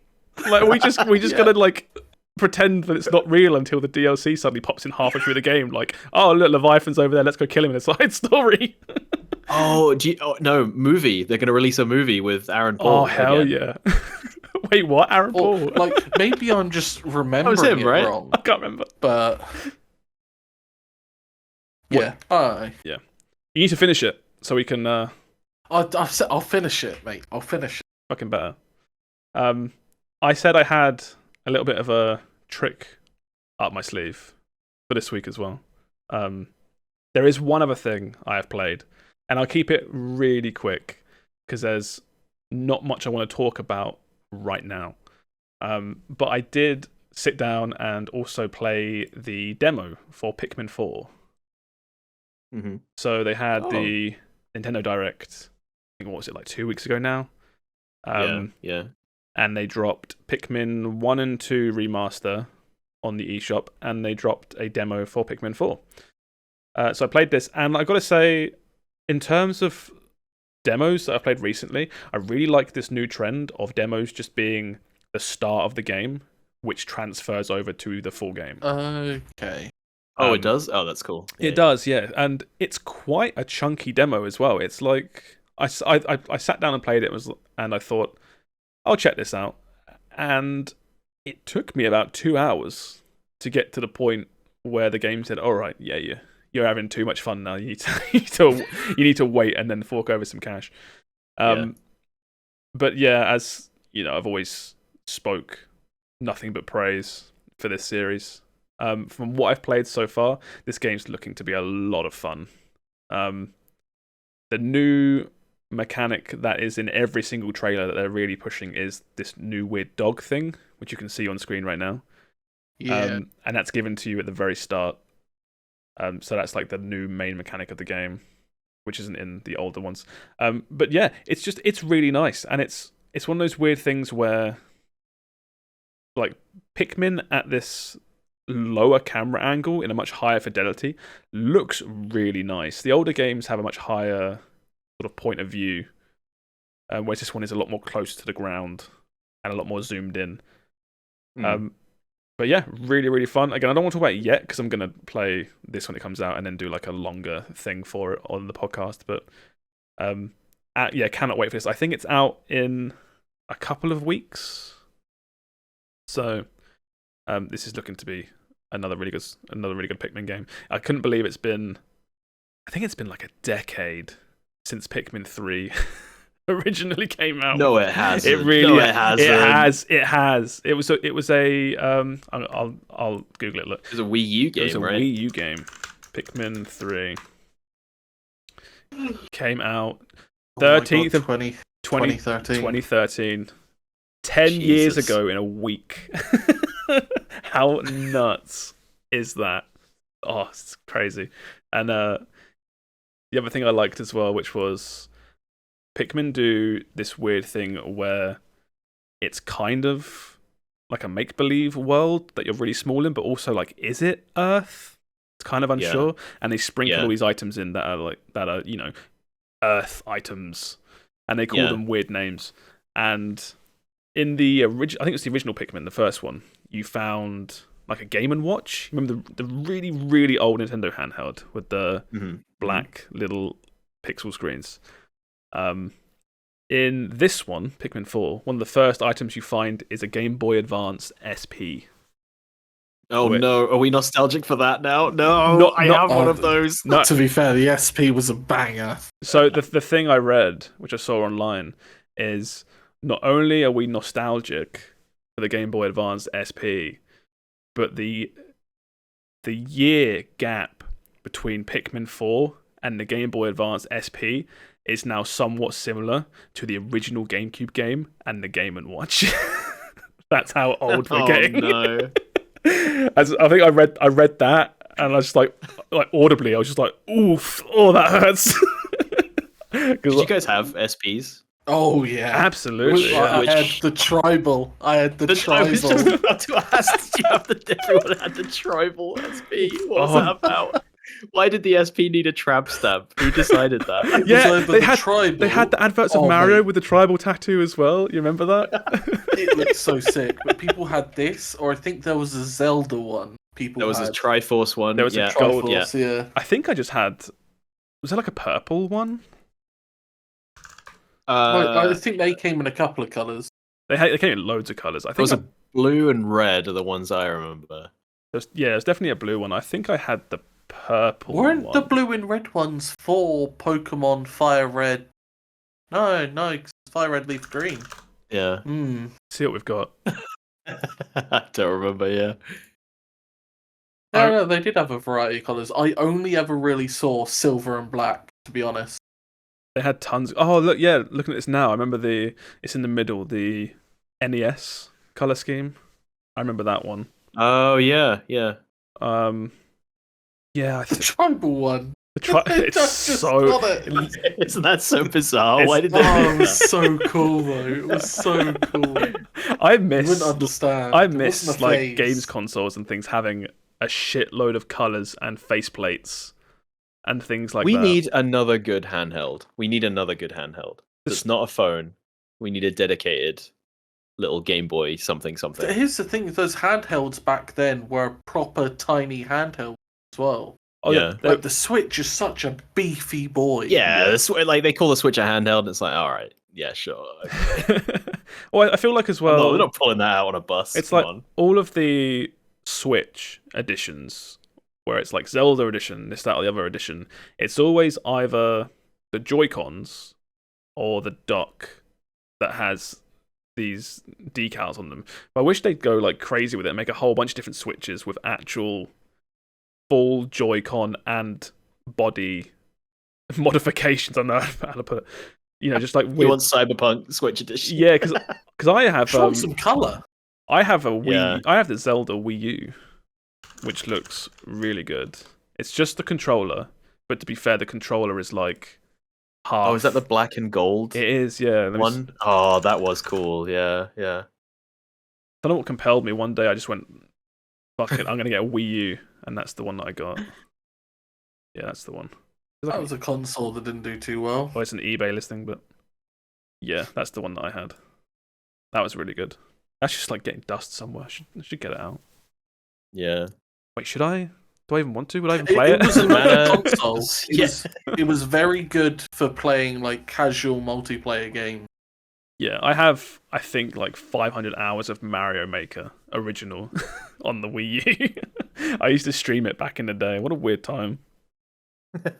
Playing Mario Maker on my Zelda Wii U to handfuls of children on Twitch, all shouting level codes, and then just playing the worst levels you've ever seen of Mario. I remember Matt would get some proper like Kaizo levels. He'd put me through hell on that game. He'd give me Matt would give me a code, and I'd start playing. I'd get like one death in, and I'd be like, "Okay, Matt, yeah, cheers for your submission. I'm leaving now. There's no way I'm playing this level." But yeah, so yeah, just been playing Pikmin 4 demo. Can't wait for the new one. Ice Pikmin are cool. They're brand new. They freeze enemies. Nice. Very cool, Nintendo. Very innovative. It's very colourful. And I feel like we're going in a very gritty direction, I feel like, with everything at the moment. Everything's very dark. Yeah. It's nice to just see a game and be like, oh, look, bright colours again. Yes. This is a world where Fortnite is like the biggest property on the planet. Yeah, but it's not Pikmin though, is it? But like Fortnite just exists. Hit me up when Fortnite's got Pikmin in it. Does Fortnite have any Nintendo properties yet? Don't think so. Oh, okay. Unless you count a Dragon Ball Z game being on a Switch at one point counts for Nintendo on Fortnite. I don't. No. Okay, who'd you put in first in Fortnite? Mario. See, no, but they can't, can they? Because they can't use guns. Here's what you. So you'd have to go with like a. You go with like a Captain Falcon or something. You go with Samus. Oh, Samus is a good shout. And you do some weird game mode that uses her arm cannon. How has that not happened? I know. Oh my God. Free money on the table. Jesus Christ. To be fair, that would probably do more to help Metroid than help Fortnite at that point. At this point, 100%. Yeah. But they would still make bang. Yeah. I don't play Fortnite. I would buy a Samus outfit in Fortnite. With like Sephiroth. Yeah, it's just I'm pretty sure that would sell. It's just easy. But yeah. So yeah, playing Pikmin 4. Be playing that in a couple of weeks. I'll do a bit more of a deeper dive on what it actually is when it comes out. But yeah, okay. We've got a few news stories this week, so we'll jump into some of those. What we have this week, you sort of start off with something very chill news story, but I think you were talking about it a little bit, Will, the other day. It's about Baldurs Gate 3. And yes. Yeah, the PC release date for this game has been brought forward an entire month, which is... That's crazy, right? I feel like you very rarely see stuff like this. Wait, that's next month. What? Yeah. Yeah, so it was going to be September, but that's now going to be, I guess, just the Starfield month. It's Starfield. They literally, I'm pretty sure they said maybe they didn't name Starfield by name, but they said something like, so that you have time to enjoy this game before maybe playing something else. Yeah. Wink, wink. Yeah. Because it's one of those things where I've seen other stories about Baldur's Gate 3, about how it's really good, but it's also absurdly long. 170 hours of cinematics alone. 3 times the dialogue of all 3 Lord of the Rings novels combined, stuff like that. So I see that, and yeah, I think like if Starfield's coming out at the same time, I don't want to start something big like Baldur's Gate 3 when that's also out. So I'll just skip Baldur's Gate 3. This is a really good decision. Now you don't have to choose. You can play both. Yeah, because this is Erin's big game, right? Well, yes, she's like mad excited. She can't wait. She bought the copy as soon as it came out in early access. Then last year at some point she was like, I'm buying this for you and we're playing through it. So I've played through the early access with Erin. And then she bought an entire new PC basically in preparation for Baldur's Gate 3 because it looked naff on her old PC. So yeah, we're pretty. We're a pro Baldur's Gate household. We're excited. We're very excited. We allow D&D around here. It's all cool in here. Yeah, because the funny part is, she booked a week off, literally the day this news story got posted. So she was like, she came home. I was like, Baldur's Gate 3 is a month early. She was like, yes. Fuck. But also fuck. Yeah, because you say that like that's during a time where she can't get off as well. Yeah, it's like she's their busy period is obviously if you're listening, my girlfriend works in like agriculture, and it's like obviously August, the end of August August itself is like right at the end of the busy period where she can't just leave for a week to play Baldur's Gate. Oh, so has she not been able to move it then? No, she can't move it. Oh fuck! So we're gonna have to do like weekends and evenings a little bit, and then see what happens. We might still be playing it with the week off. Just hold, yeah. Yeah, it is gonna be tricky because it's like I don't think we can put off playing for a month. But also, it would be really nice to just like disappear for a week and just play nothing but Baldur's Gate. Yeah, just emerge after the week, open the front door, and be like, "Ugh, sunlight! Oh my god!" Yeah, exactly. Yeah. I do. It's kind of like sinister, but the idea of a bunch of Baldur's Gate devs sitting there, and then one guy comes in, and they're like, "Sir, it's done. Erin's booked the holiday." They're like, "Yeah, hit the button, bring it forward." Time to bring it. Yeah. But yeah, so as we said, not completely unheard of, but always for most people a nice surprise when games are just randomly brought forward in a world of delays and things like that. I hope that this game is ready. I'm gonna assume so, right? They just pull it forward, but it's just completely unready. I imagine there'll be like games. I imagine a handful of bugs got moved from the like imminent fix to won't fix column on their Trello board somewhere, you know. I like the idea of it takes 170 hours to get through or whatever, right? But the game still has the last 5 hours of cinematics to put in. So as people are playing, they're like, trying to make these last 5 hours. If we release now, it's physically impossible for them to make it to Act 3 by the end of the week. So we have we're good. We have 5 hours left to put in. The game comes out today. It'll take them. That's funny, actually. It'll take them 165 hours to get to where there's no cinematics, but it'll take us, in theory, 120 hours to make these last things. To finish these cutscenes off. That's really funny. Yeah. Literally the Wallace and Gromit putting the train track down. Oh my god! Catching in bits of the game as people are reaching it. Yeah. The cinematic starts at the end of the game, and they're like, the characters are like, you know, they're clearly like caught off guard. They're still putting on makeup and stuff like that, still getting ready for the scene. One of them's just a cardboard cutout that just like animates around. Yeah. One of them's still. One of them's got like a shirt tucked out. There's a Starbucks coffee on a table in the background. Oh, I'd love that. That'd be funny. But yes, that was that one. Another news story we had for the week. This is the ongoing discussion about some AI stuff. About Valve and basically like AI generated content in games on Steam. They started this is kind of like an ongoing thing. There was a game that had AI generated content in it, and it got removed from Steam. And the word was, you know, suddenly internet goes crazy, right? Valve hard stance, aren't allowing AI content in any games. Get wrecked AI, another hit against AI. But I think the issue is Valve have now come out and said they don't want to discourage the use of it. I mean, I think any big tech discouraging AI is kind of silly, right? I mean, whether you like it or not, it is being used everywhere. Not everywhere, but like its use is being picked up.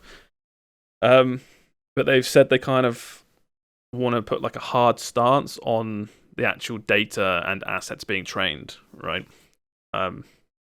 So They want to make sure, like nothing's being stolen and things like that. Yeah, because that's the scummy side of AI, right? Yeah, AI generated stuff. It's pulling its data from somewhere, and it's most likely people that haven't signed off on their stuff is what's training it.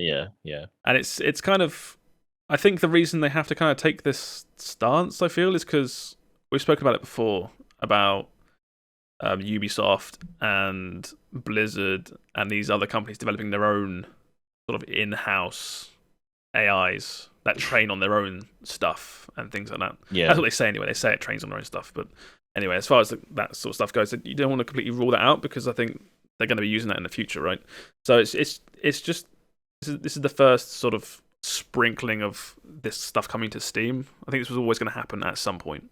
Yes, AI generated stuff is not going away. The tool is too useful in a perfect world. That tool is incredible. Yeah, Pandora's box has been opened in regards to this stuff now, and it's just about how companies on a moral scale, like it's as you say, like if Blizzard were to use a tool that trained all of their stuff and only their stuff, it would make sense. Like, why would you not try and have something that creates something in your style, right? That's what I was thinking is, for a while now, people have been like, it's like fun to kind of bash Warcraft's writing, right? WoW's writing. But it's like, I was thinking, is there enough? Think of all the quest dialogue and entries and stuff in WoW. Is there enough stuff there that they could feed it into some kind of AI and just say, like, spit me out some fetch quests, AI, I don't care. No one reads these anyway. You play like the next MMO from Blizzard, whatever it is, World of Warcraft 2. And it's different, but it's it's so similar because they have completely trained it on only World of Warcraft. Just characters' names are slightly different, like same location but kill 10 foxes instead of boars or something. I don't know. It's just exactly. Yeah. We'll see. Maybe. But yeah, that's kind of like where Valve is sitting at now with this, which I think is it was, like I said, it was always going to happen at some point. But always interesting to see how it was art for the longest time, and it still is art, right? I feel like art is, at least on Twitter and other places, is still the big discussion about AI. But now art and voices, and voices, and it's slowly, you keep an eye on it, it slowly creeps out to like other industries where you got touching games and writing and things like that. It's another one of those things that it's doing. But yeah, so that was that one with Valve there. You also had a couple of stories about remakes and remasters. They are kind of in rumor territory, but I think it's cool to talk about because I think they're very, at least to me, they're very interesting games. So the first one is rumors are swelling up now for a Red Dead Redemption remaster / remake. So the news about this is that it's been spoken about for a while. There was talks about a remaster for Red Dead a while ago, but do you remember the GTA trilogy remaster? Yes. And how awfully received that wasn't very good. Yeah. So supposedly work on a remaster for Red Dead Redemption and GTA 4 got shelved because just it went so poorly. Those games had graphical issues everywhere. They looked odd. Yeah, they were just worse than the things they were remaking. That's no way to no other way basically, to say it. But now, supposedly this got shelved back then, but now it's starting to swell up again. In a couple of ratings boards have started listing Red Dead Redemption on there, so that's where a lot of this is picking up steam. But what do you two think? Did you play the original Red Dead Redemption? Yep. Do you think is it old enough that you think it requires? It's absolutely old enough that it not requires. Yeah. No. Loved enough. Yeah. Yeah. Yeah. Well, it's like Resident Evil 4. Okay.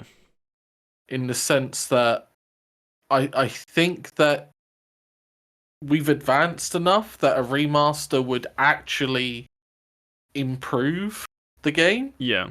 The only thing I think of is I still think we're so close to Red Dead Redemption 2 that it's just going to look like Red Dead Redemption 1. That's what I was going to say, is that there are parts in of the Red Dead... engine of 2. Yeah, Red Dead 2, specifically towards the end, where you see a lot of John Marston.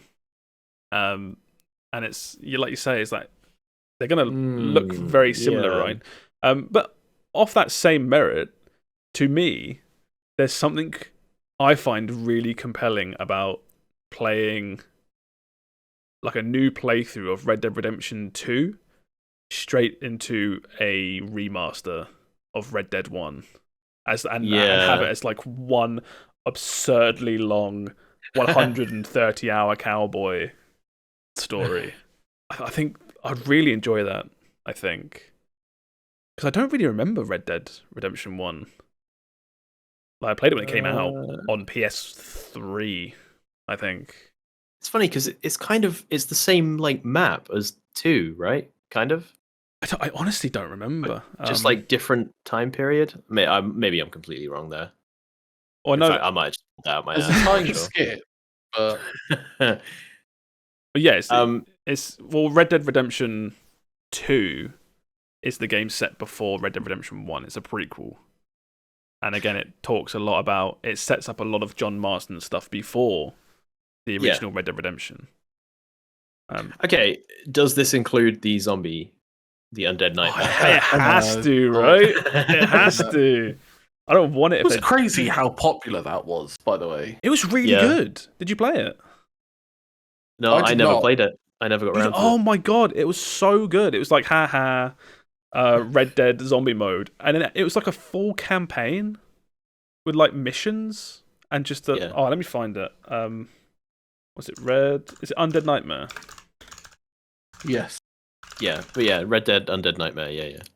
If anyone isn't aware, this is almost like a weird relic of Rockstar, because they don't do this anymore. They don't do big single player expansions like they used to. Because you remember, like GTA 4 had the Ballad of Gay Tony and what was it, The Lost and the Damned? Oh yeah.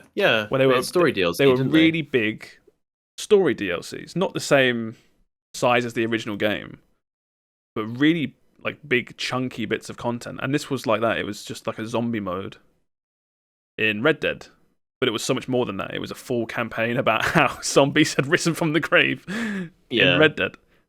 Completely non-canon to the main story, but yeah. Well, yeah. I was waiting for like the GTA 5 version of this or the Red Dead. I think a lot of people were version of this, and that's not where the money is, I guess. Yeah. But it seems like such a shame. It may need fact checking, but I believe a lot of single player campaign stuff for GTA 5 was scrapped in favor of GTA Online stuff. I remember. Yeah, I heard that too. Because GTA Online makes absurd amounts of money, like insane. Yeah. But yeah, that was Red Dead Redemption maybe getting a remake or remaster. I'll have to just wait and see. As long as it just needs to be on PC, right? Because it never originally came to PC. So yeah, it was really weird, wasn't it? That was one of the last games, or the period of time where Rockstar didn't really make good PC ports, if at all. People couldn't be. But I think a lot of people just couldn't be bothered to port these things from console to PC. Yeah. I read a story a long time ago, I think, about how Red Dead Redemption was just an absolute mess of like coding wise. Yeah, because it comes from it's one of the games last in the era of like when you release a game, you chuck it out there it is, it's done. Maybe it gets a patch or two, but you don't have games like they are now where it's like they continually get updated, games as a service and whatever. It's like, no, here's a game, we ship it for Xbox 360 and PS3. Yeah. There it is. It's done. Forget about it. But this game was apparently, it was bad enough to the point where that's why it hasn't been anywhere. Not just like PC, like it's not on PS4 or Xbox One or any modern consoles at all. You just it's just locked to these older consoles and emulators. So I think at the very least, a remaster or remake would do it good just to make it accessible again. Yeah. So the other remake or remaster is again rumor mill, but Assassin's Creed Black Flag has been popping up here and there in terms of rumors for a remake. This one, personally, I'm not too sure if I buy as much as Red Dead. I feel like it seems weird to be working on this the same time as Skull and Bones. You can't. All the pushbacks and all the setbacks for Skull and Bones, they can't then be like, but we got a Black Flag remake for you if you like pirates. That's ridiculous. Come on, Ubisoft. That cannot be true. It's actually ridiculous. We heard the backlash about how Skull and Bones isn't like Assassin's Creed 4. So we have literally given up on Skull and Bones. We're going to release it, but we have just fuck it, right? Fuck that game. Here is a remaster of Black Flag. Yeah. Literally, that is like the headline is like Ubisoft says Solid just remakes Black Flag instead of Skull and Bones.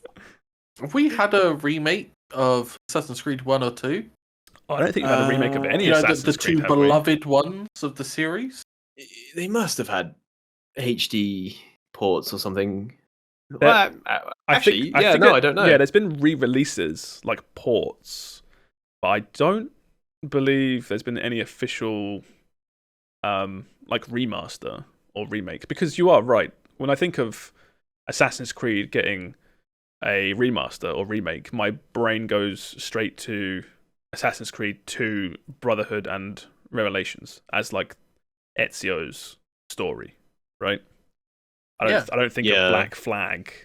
Despite you can't skip straight to Black Flag. No, I don't buy this. I don't buy it either. 4 was a great game. Yes, right? 4 was a great game. It was the last beloved one, I'd say, right? Maybe like people Mirage was fine, Odyssey was fine.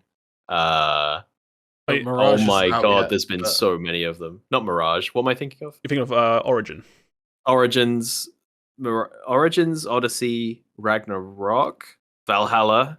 It's one of those. It's Vikings. Don't forget. So you've also got. There's an Assassin's Creed game that was actually pretty good. I played bits of it, didn't finish it. I thought it was really good, but everyone always forgets about, and it is Assassin's Creed Syndicate, and it's the ye old English. Was that before or after Black Flag? That was after Black Flag. That was after Unity. I full on stopped after Black Flag. Was that after Unity? Oh my god! Right, okay, we've done this before, I believe, but we're going to do it again. Right, Assassin's Creed games. Unity. When someone says Assassin's Creed Unity, all I can think of is that picture of when it was fresh, and it's just a guy's face. It's just the eyeballs and teeth. Yeah. Yes. Right, here we go. Main games: Assassin's Creed, Brotherhood. Yeah, go for it. You go. 1, 2, Brotherhood. Revelations. 3. Revelations is the one where Ezio is old and has weird hook knives. Yeah. This part the blade, this part the hook. Yeah. Then 3. Then there was like a side one on like PSP or something, wasn't there? You're thinking Liberation? of Assassin's Creed Rogue?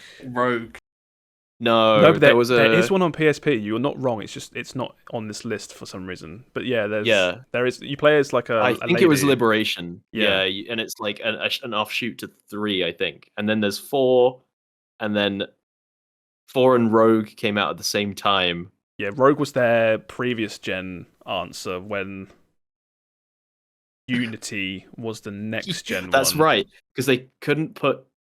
No, no, it was. Unity came out when I believe last gen, i.e., like PS4 and stuff, was still relatively new, and everyone and their mother had a PS3 and Xbox 360. Yeah. So they were like, "We've got to do something for these consoles." So they made Rogue.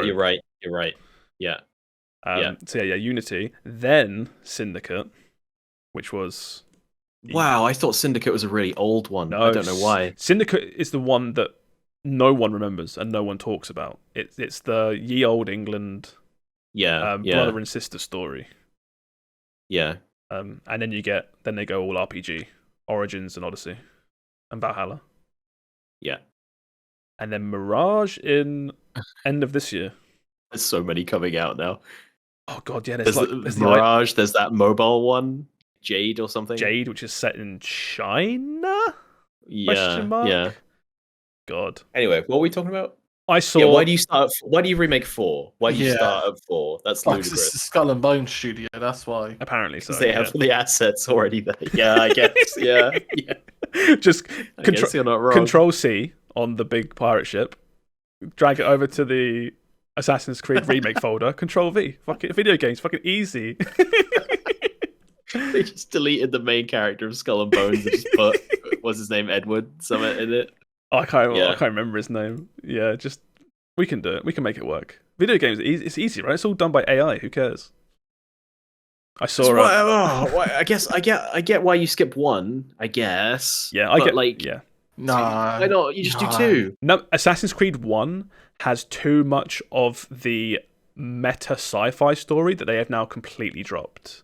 So you don't remake 1. So does Brotherhood though, and the other ones. Not as much as 1.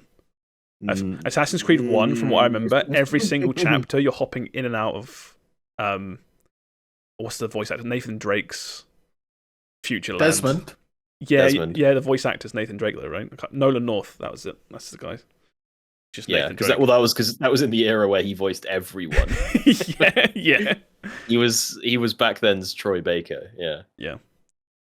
Assassin's Creed Mirage. I saw a thing about Mirage the other day where it's like, they're trying to make a more grounded Assassin's Creed, right? Get rid of the RPG shit, go back to just a stealth game. And I saw a video where he's standing on a beam, he goes into some weird mode, tags like 3 or 4 enemies, and then insta-kills them from his location by teleporting to them and stabbing them.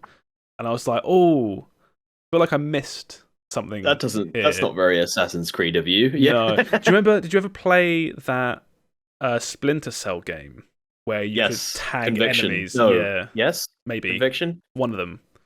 And mark and execute, that's what it was called. Yeah, it's basically that in this. And I was like, oh, looks cool. I guess I don't get why he's teleporting, but that's the Mirage. Oh, you're actually right. The Mirage is the mechanic he has of literally tracer blinking around the map. Yeah. I hope it's good. I really hope. I'm willing to go back to good stealth Assassin's Creed. I feel like this will not be good in recent Ubisoft fashion, and then they'll blame it. They'll be like, "See, nobody actually wanted a classic Assassin's Creed," and then they'll go back to making ridiculous. I RPG. pre-ordered it. Why? So I'll let you know. Okay, so there you go. Sam's gonna help.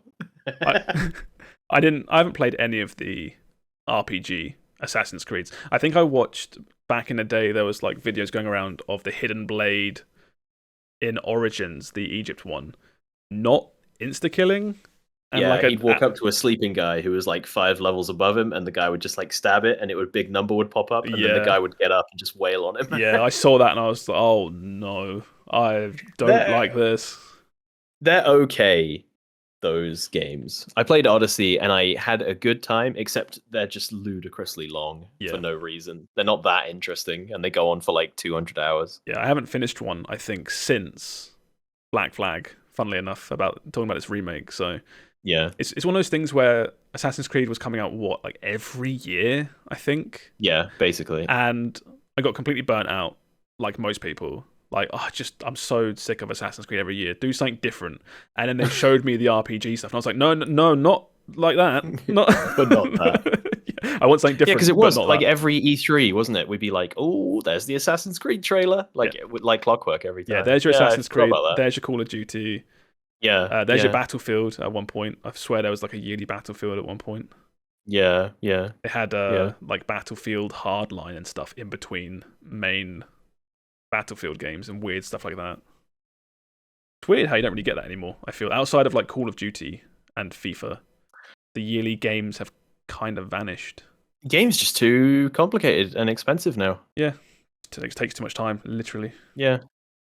Speaking of Call of Duty, last little story we'll do very quickly. This is just a little funny story that I found. It's about Call of Duty's latest anti-cheat update. And it makes cheaters hallucinate imaginary opponents. So, have you heard about this? I read a little bit about it, and it sounds very cool. So my idea, from what I understand, is if your client starts obviously, tracking things, or it becomes suspicious. It becomes a suspicious account, right, mid-match. They drop in fake players to throw you off, right? And the idea is that if your game client starts interacting with these fake players, then you're obviously a cheater. And it's really clever, because as opposed to just being like, oh, this guy's cheating, just ban him from the lobby ASAP. This allows them to kind of watch and record what these cheaters are doing against these hallucinated players and get data. So real players can't see these things at all. Real players cannot see these things at all. Yeah. So it does. It's like imagine they spawn a completely invisible player at the other end of a hallway, and normal person runs through, checks the hallway, doesn't see anything, moves on with his life. Cheater runs into the hallway knowing another player is there, a player in air quotes, and then immediately beams the completely invisible guy to death. That means, then Call of Duty, whatever it is, can just be like, he just fucking sprinted into the room and laser beamed a guy that doesn't exist. We can clearly, with that guy is cheating, we can ban that guy. They said their previous anti-cheat was called Quicksand, which is what they're removing, which is, if it suspected you of being a cheater, it would slow down your character, stop you moving, stop you shooting, things like that, and then you became an easy target, basically, to actual players. But they said it affected normal gameplay too much, which I think is fair enough. Because the idea behind this one is that, like you say, a person that's just playing the game normally should have no difference in their lobby. It's just whether someone's just shooting an invisible thing in a hallway 10 buildings away doesn't affect what you're doing, right?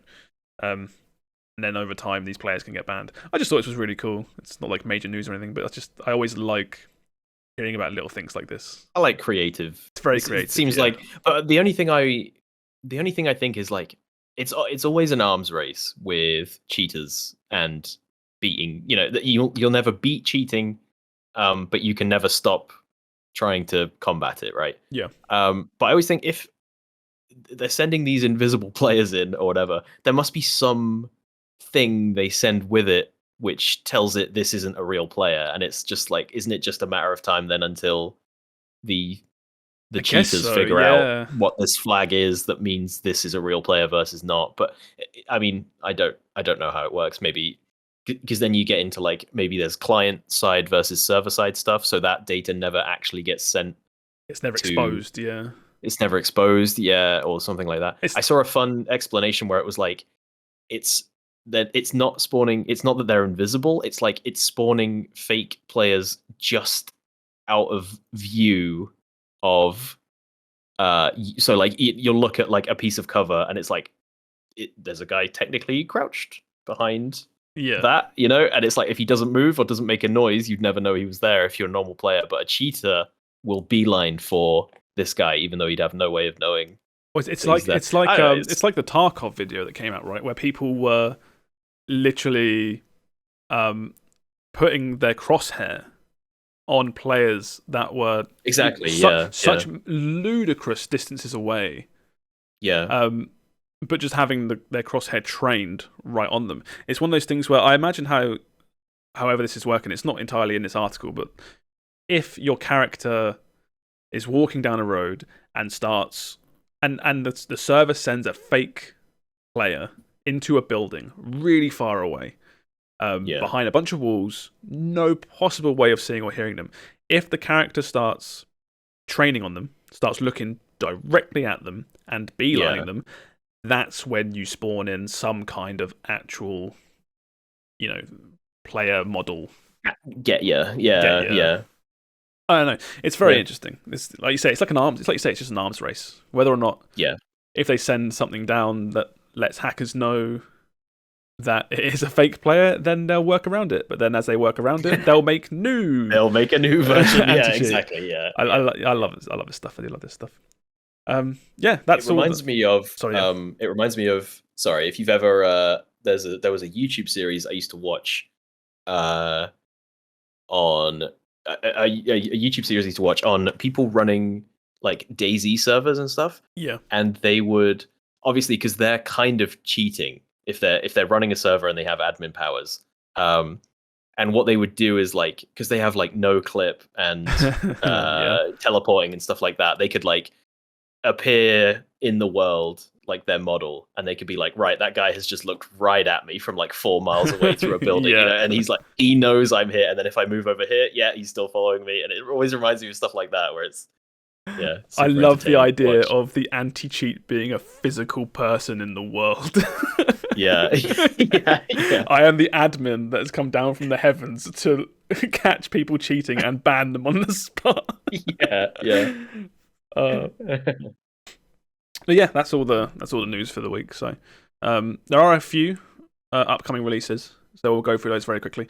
I realised that obviously we record this now on a Wednesday, and it goes live on a Friday. So the new releases that I'm going to talk about now will be for next week's Monday to Friday.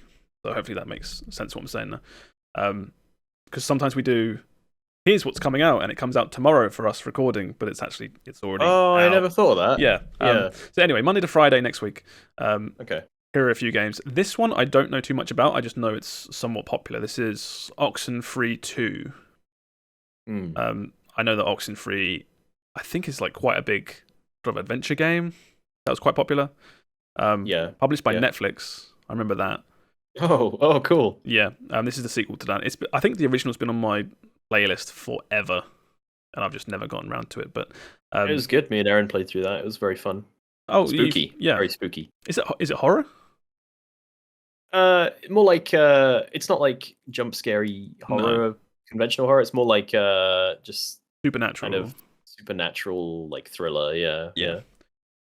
But yeah, so you got the sequel to Oxenfree coming out. That's on the 12th of July. The next upcoming game, this is for Samuel. This is the Atelier Marie remake. This is a question for you, Sam. You might not even know. Do you know when the original came out? Because this is a remake. This is a remake of a DS game, if I remember correctly. Oh my god. Which is why it's all chibi. Okay.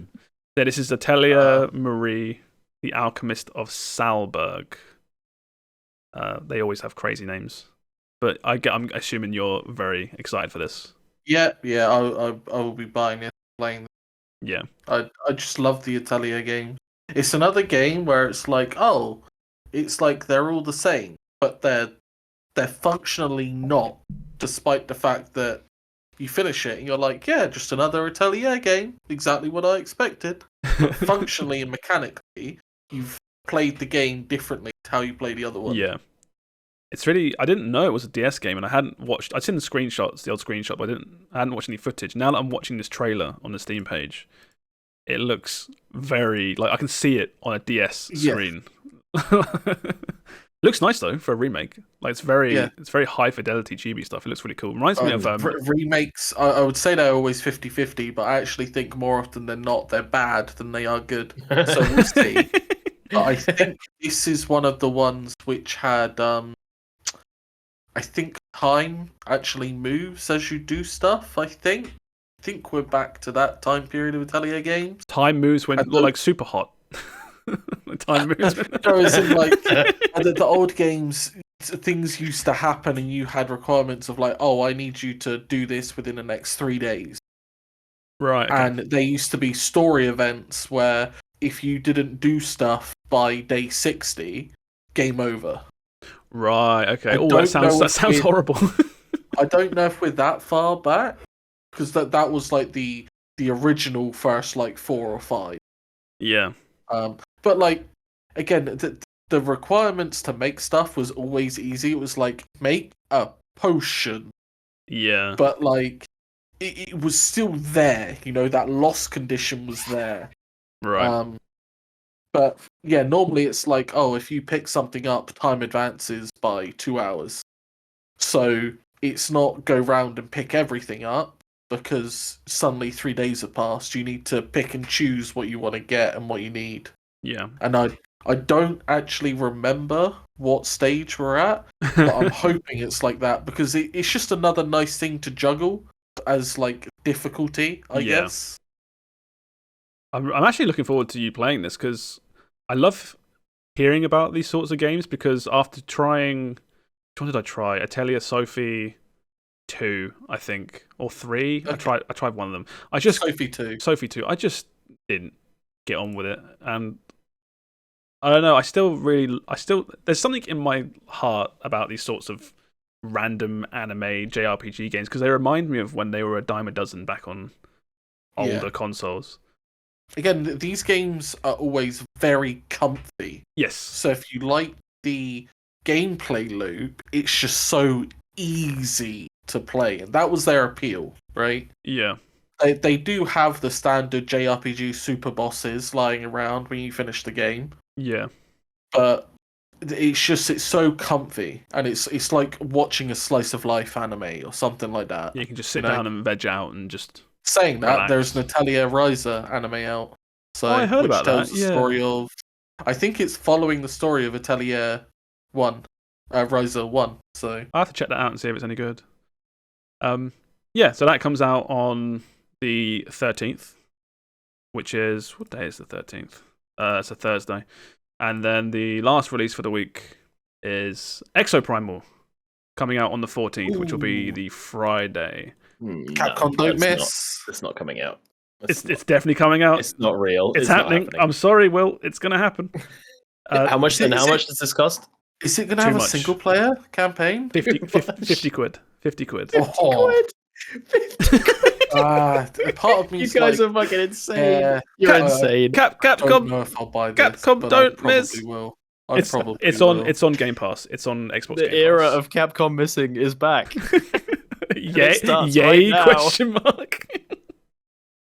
I hope that shit. all this dinosaur shit is like the first. All this like sci-fi dinosaur stuff is the first 4 hours of the game, and then the character wakes up and it is actually a Dino Crisis sequel. And all the I've heard so many people. I had no idea Dino Crisis had so many fans. I've heard this sentiment. I didn't know what Dino Crisis was until this trailer came out. You all sleeping on Dino Crisis? That makes me sad. Dino Crisis was this weird, more actiony Resident Evil game on, what was it, PS1? I think it was, not PS2. It's PS1. It had sequels on like Xbox, OG Xbox and stuff, but let's be real, shitter Resident Evil. That's the word you were searching for. No one remembers it, so I guess so, yeah. But yeah, Exoprimal on the Friday. It is. I'll be playing it on Game Pass. I still have a Game Pass sub, so I ain't paying 50 quid for this. I'm excited to try this with you guys exclusively. There's no way I'm playing this on my own, but I'm I'm just so bizarre. I'm fully expecting, in this era of Capcom don't miss, this is the first game that I'm embracing to see, like, Capcom, why have you made this? Like, what is this? It's like the Capcom cycle. They get really good at what they do, and then they take some fucking liberties, and everyone goes, "What are you doing? Just make good games again. What the fuck?" Or they've everything they've made, which is like Capcom don't miss. It's all sequels, right? This is like the first original property they've made in a while. I guess, yeah. I guess you're right.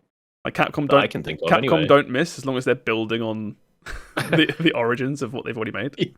Yeah, exactly. Yeah. Because it's all been like Resident Evil remakes and Monster Hunter sequels and Street Fighter sequels. They're all good games, obviously.